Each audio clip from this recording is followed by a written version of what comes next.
স্কুলে প্রধান শিক্ষক না থাকলেও ভারপ্রাপ্ত প্রধান শিক্ষক আছেন, কিন্তু সেই হেড স্যারকে ভালো করে চেনেই না স্কুলের পড়ুয়ারা। হ্যাঁ, আপনারা ঠিকই শুনছেন, স্কুলে মাত্র দুজন শিক্ষক আছেন। কোনো রকমে চলছে স্কুলের পঠন পাঠন। স্কুলে আসা নিয়ে প্রশ্ন করলেই অবাক জবাব শিক্ষকের। এমনই অবস্থা হয়েছে পুরুলিয়ার একটি সরকারি প্রাথমিক স্কুলে।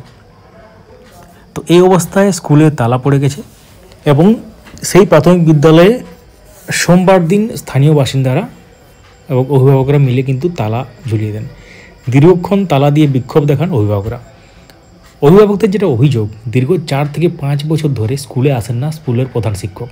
ফলে স্কুলের বিভিন্ন নথিপত্রে ছাত্রছাত্রীদের স্বাক্ষরের ক্ষেত্রেও সমস্যা পড়তে হয়, পড়াশুনো ঠিকমতো হয় না বলে অভিযোগ। গ্রামবাসী থেকে শুরু করে ছাত্রছাত্রীদের অনেকেই জানে না যে স্কুলের প্রধান শিক্ষক কে। স্কুলে তালা পড়ার পর সোমবার দেখা মিলল সেই প্রধান শিক্ষকের।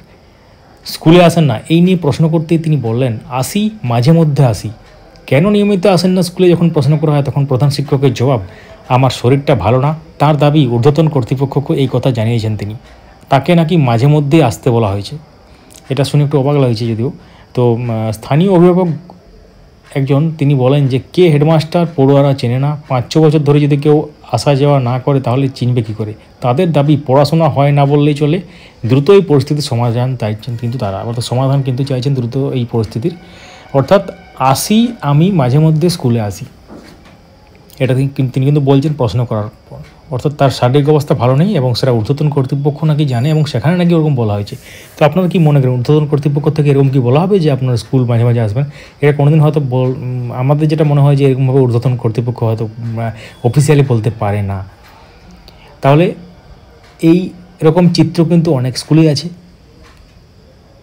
এবং তার সাথে যে ব্যাপারটা উঠে এলো সেটা আপনাদের সাথে শেয়ার করি। এর আগেও আমরা অনেক ভিডিও শেয়ার করেছি এবং তথ্য শেয়ার করেছি, অযোগ্য শিক্ষক বলুন বা বিভিন্ন ধরনের ব্যাপার। তো মাঝে মধ্যে আমরা এগুলো শেয়ার করি, কারণ ব্যাপারটা হচ্ছে আপনাদের সকলেরই জানা উচিত চারিদিকে কীরকম কী ব্যাপার চলছে। তো এই ভিডিওতে এই পর্যন্তই। আপনাদের মূল্যবান মতামত কমেন্টে জানান। Thank you so much for watching.